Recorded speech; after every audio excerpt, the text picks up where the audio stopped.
जो उनका अथक परिश्रम है वो किसी से छुपा हुआ नहीं है। दो शब्द कहे।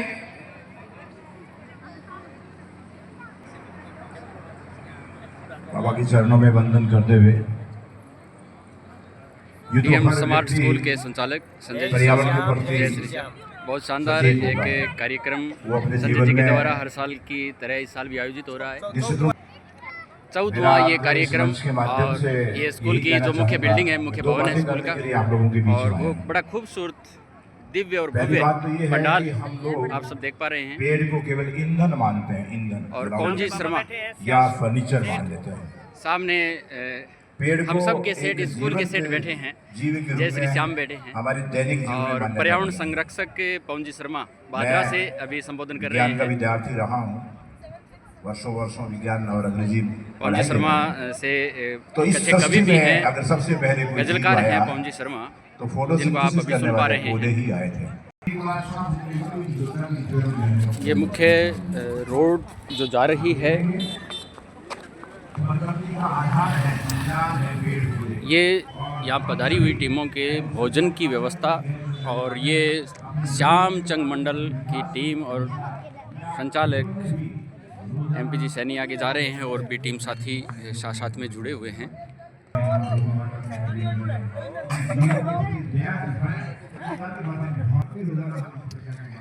श्याम चंग मंडल का आज का कार्यक्रम है वो डीएम स्मार्ट स्कूल श्याम मंदिर कलाना में होने जा रहा है। ये 14वां प्रोग्राम है।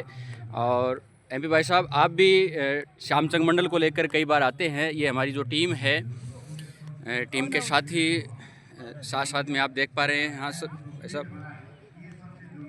राजमोहन जी, डीएम स्मार्ट स्कूल कलाना में आज हम पधारे हैं हमारी टीम के साथ। विशेष रूप से यहाँ पर श्याम बाबा का दरबार लगा हुआ है।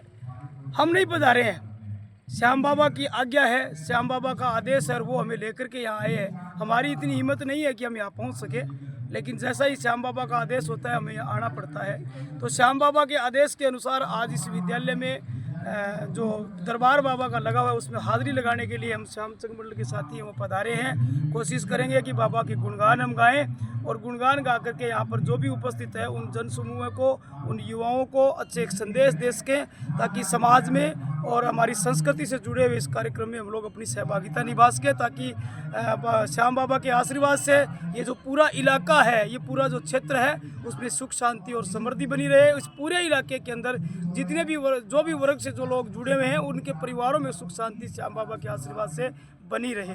अभी मैंने संजय जी शर्मा जो संचालक हैं यहाँ की संस्था के, उनसे मैंने बात की तो उन्होंने बताया कि 14वां ये विशाल कार्यक्रम होने जा रहा है। अपनी श्याम चंग मंडल जो आपके दिशा निर्देशन में संचालित है, कौन सी बार यहाँ आगमन आपका हो पा रहा है? मैं सबसे पहले तो धन्यवाद देना चाहूँगा संजय जी को और इन विद्यालय के समस्त अध्यापकगणों को और इनकी संचालक समिति को। राजमोहन जी, जरूरी नहीं होता है कि कोई विद्यालय अगर बड़ा काम कर रहा है तो वो कोई इस तरह का आयोजन करे, लेकिन इस विद्यालय की एक खास बात रही है, ये सनातन संस्कृति से जुड़े हुए कार्यक्रम, राजस्थानी संस्कृति से जुड़े हुए कार्यक्रम का आयोजन इसके माध्यम से करते हैं। मैं ये दावे के साथ कह सकता हूँ, इस विद्यालय में जिस बच्चे ने अध्ययन किया है वो निश्चित रूप से संस्कारवान होगा, सनातन संस्कृति से जुड़ा हुआ होगा, और समाज के अंदर जाकर के एक अच्छा संदेश देने वाला एक देश का वरिष्ठ नागरिक बनेगा। ये मैं दावे के साथ कह सकता हूँ, क्योंकि जिस विद्यालय के अध्यापक और जिस विद्यालय का संचालक अगर सनातन संस्कृति से जुड़ा हुआ है या राजस्थान की संस्कृति से जुड़ा हुआ है, या एक ऐसा व्यक्ति है जो चाहता है कि समाज उन्नति की ओर आगे बढ़े, हर समाज का प्रत्येक व्यक्ति का विकास हो, अगर इस तरह की विकास की भावनाएं रखने वाला अगर संचालक होता है तो निश्चित रूप से उसके सानिध्य में जो बच्चे अध्ययन कर रहे हैं वो भी समाज में एक नई दिशा प्रदान करने का काम करेंगे।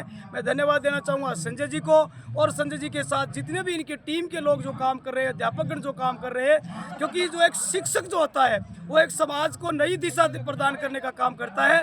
तो शिक्षक अगर स्वस्थ होगा, शिक्षक अगर शुद्ध होगा, शिक्षक अगर सामाजिक रीतियों से जुड़ा हुआ होगा, तो निश्चित रूप से उनके अध्ययन में जो उनके नीचे जो अध्ययन करने वाले जो छात्र है वो निश्चित रूप से समाज को एक नई दिशा प्रदान करेंगे। तो मैं इनको भी बहुत बहुत धन्यवाद देना चाहूँगा और आपको भी बहुत बहुत धन्यवाद देना चाहूँगा। राजमोहन जी, आज आप भी हमारे साथ इस कार्यक्रम में शामिल होने के लिए आए हो, तो जितना इनका आभार है इतना आपका भी आभार कि आपने भी आज देखा कि चलिए मैं भी वहाँ पर जाकर के बाबा के दरबार में हाजिरी लगाता हूँ। तो आपका भी बहुत बहुत आभार। बहुत बहुत धन्यवाद MP भाई साहब। और आज श्याम दरबार में हाजिरी बाबा ने बुलाया तो मैं भी बाबा के दर्शन करने भाई साहब के साथ स्कूल को मैं भी बच्चों को छोड़कर ही यहाँ भाई साहब के साथ पूरी टीम के साथ पहुँचा। लगभग 20-25 लोगों की टीम आज यहाँ कलाना में अपना कार्यक्रम देने के लिए हम सब सावा से पहुँचे हैं और भी आसपास के इलाके की बहुत सारी टीमें यहाँ पर आई हुई है। सभी के लिए शानदार भोजन की व्यवस्था भी संस्था के द्वारा DM स्मार्ट स्कूल के द्वारा की गई है।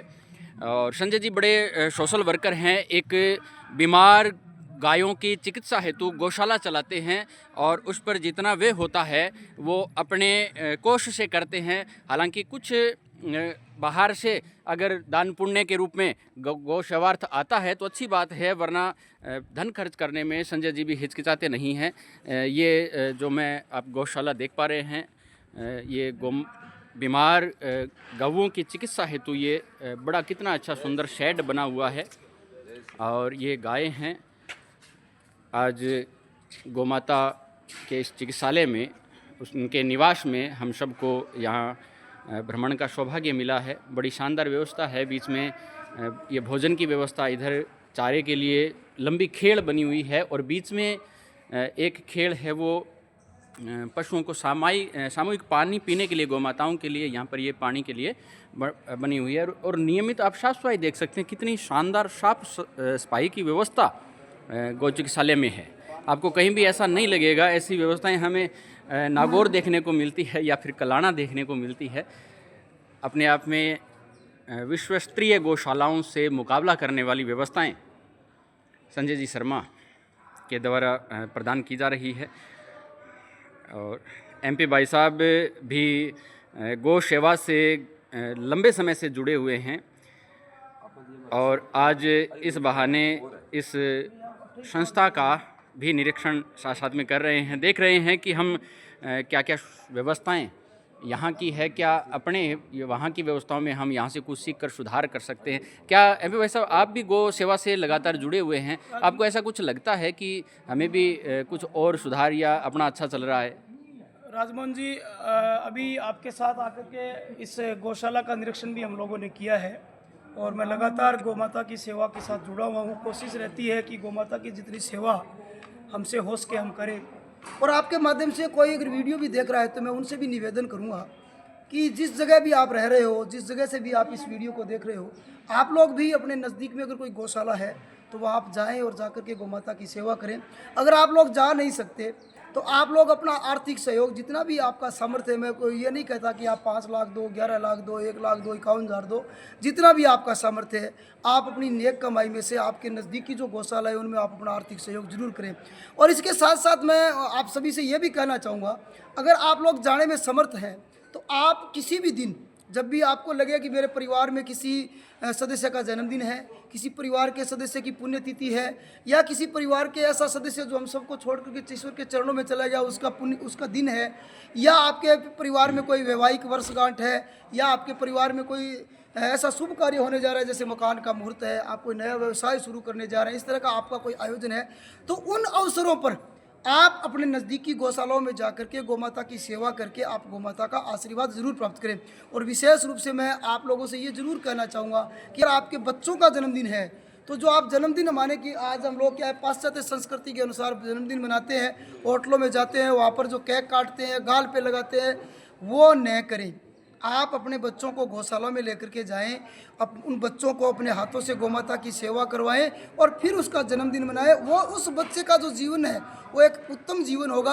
और जो हम होटलों में जन्मदिन मना रहे हैं वो एक जन्मदिन मनाना नहीं है, वो हमारी पाश्चात्य संस्कृति है जिससे हम लोग घिरे जा रहे हैं।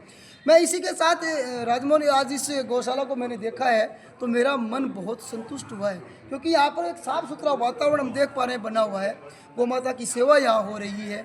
हम लोग भी सावा के अंदर हमारी गौशाला है, श्री कृष्ण गौशाला, जिसमें 3000 गौमाताएँ हैं। हम भी वहाँ पर गौ माता की सेवा कर रहे हैं और पूरा जन सहयोग जो है वहाँ पर मिल रहा है। सावा सहित सावा के आसपास के क्षेत्र के लोगों का पूरा सहयोग हमें मिल रहा है। हमारा प्रयास है कि गौ माता की सेवा हमारे क्षेत्र में भी और इस क्षेत्र के साथ साथ पूरे प्रदेश में, पूरे देश में गौ माता की सेवा होती रहे।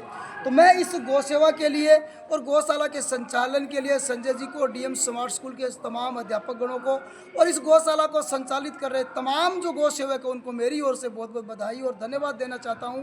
मैं निश्चित रूप से ये दावे के साथ कह सकता हूं कि इस गौ माता की सेवा में जो भी लगा हुआ है, प्रत्यक्ष और अप्रत्यक्ष रूप से, निश्चित रूप से उनके जीवन में एक नया परिवर्तन आएगा। उनका परिवार जो है वो सुख शांति और समृद्धि के साथ आगे बढ़ेगा। उनके परिवार में किसी भी प्रकार की विघ्न बाधा नहीं होगी। ये गौ माता की सेवा से आपका जो जीवन है वो निश्चित रूप से प्रगति की पथ पर आगे बढ़ता है। आपका परिवार है वो प्रगति की पथ पर आगे बढ़ता है। आपके बच्चे जो है वो प्रगति के पथ पर आगे बढ़ते हैं। तो गौ सेवा जितनी भी आपसे हो सके आप गौ माता की सेवा करें ताकि आपको भी गौ माता का पुण्य का लाभ मिल सके।